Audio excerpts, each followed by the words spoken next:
بسم اللہ الرحمن الرحیم۔ السلام علیکم، میں ہوں اقبال سحر اور آپ دیکھ رہے ہیں ریئل نیوز ورلڈ۔ ناظرین، فیفا ورلڈ کپ کے حوالے سے اہم ترین اپڈیٹ دیتے چلیں۔ فیفا ورلڈ کپ کے کوارٹر فائنل میں مراکش نے پرتگال کو شکست دے کر تاریخ رقم کر دی۔ فیفا ورلڈ کپ کے کوارٹر فائنل میں مراکش نے پرتگال کو 0-1 سے شکست دے کر پہلی مرتبہ سیمی فائنل میں جگہ بنا لی۔ قطر کے السمامہ اسٹیڈیم میں کھیلے گئے کوارٹر فائنل میں مراکش رونالڈو کی پرتگال کو ہرا کر پہلی بار ورلڈ کپ سیمی فائنل میں پہنچ گیا۔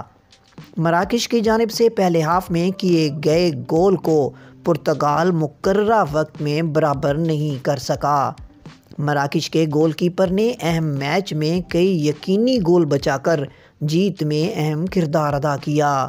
واضح رہی کہ مراکش کی team FIFA world cup semi final میں پہنچنے والی پہلی عرب اور پہلی افریقی ٹیم بن گئی۔ مراکش فیفا ورلڈ کپ کے سیمی فائنل تک رسائی حاصل کرنے والا دوسرا مسلم ملک ہے۔ اس سے پہلے 2002 کے ورلڈ کپ میں ترکی سیمی فائنل میں پہنچا تھا۔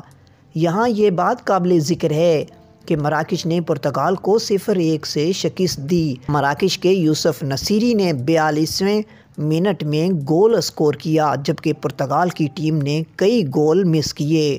رونالڈو میچ کے دوسرے ہاف میں میدان میں آئے اور گول کے لیے کئی کوششیں کیں، تاہم وہ رائے گاں گئیں۔ مراکش سے شکست کا غم اس قدر تھا کہ رونالڈو میچ ختم ہوتے ہی روتے ہوئے گراؤنڈ چھوڑ گئے۔